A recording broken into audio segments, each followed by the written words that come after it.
Kung wala gani tay kwarta, wala gyud tay tingog sa atoa. Mo nang bisan housewife ta, maningkamot gyud ta nga mo income ta bisan og ginagmay, makatabang-tabang sa atoang pamilya og labi na gyud sa atoang income sa atoang bana. Kay labi pa nga karon lisod na kaayo ang panahon, mas lahi ra gyud nga duha ang naay income sa pamilya unya. Kita man sad kong mga asawa, kita mga babae, daghan kaayo tag mga chichiburichi.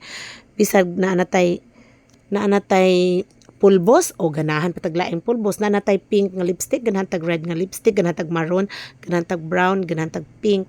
So ingon ana tang mga babae dili ta makontento sa usara, na natay usa ka buok dress nga red, mangita tag baby blue, mangita tag green, mangita tag yellow, mangita pa tag black, bisag unsa. Sa sandal sad na natay flat, na natay cigarette heel, na natay wedge.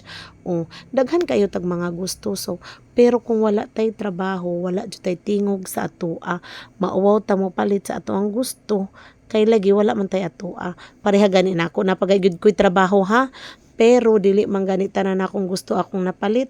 Kay tungod magunahon ako ikulangon pa, labi pa kay ang sa akong bana na nanap ang akong allotment sa akong bana padung na sa sakyanan, kay gipaningkamutan sad namo nga maimpas ang sakyanan, ma-fully paid ang sakyanan mintras dili wala pa mag-college ang amo ang mga anak. So ingon ana sad unya, mo nang amo ang pagkaon ako ana, tuition fee sa akong anak ako ana.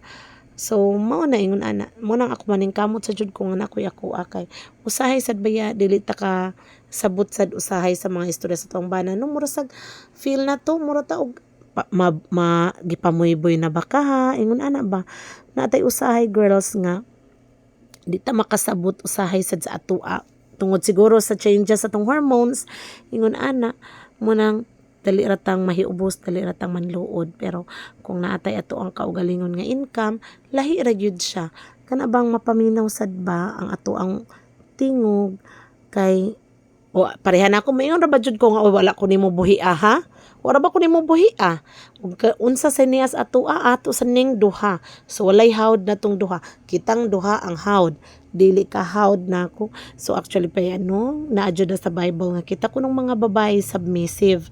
Pero ambot lang ako kay wala man jud tingali na nako kay dili ko dili man sad submissive man sad ko sa uban, kay ako man gyud i-consider sad ang ako ang idea sa ko ang bana. Pero basa manang kung na ako'y gusto labi pag para na ako makaayo na mo, like kining pagbaboyan, wala dyan ay gusto ang akong bana ana.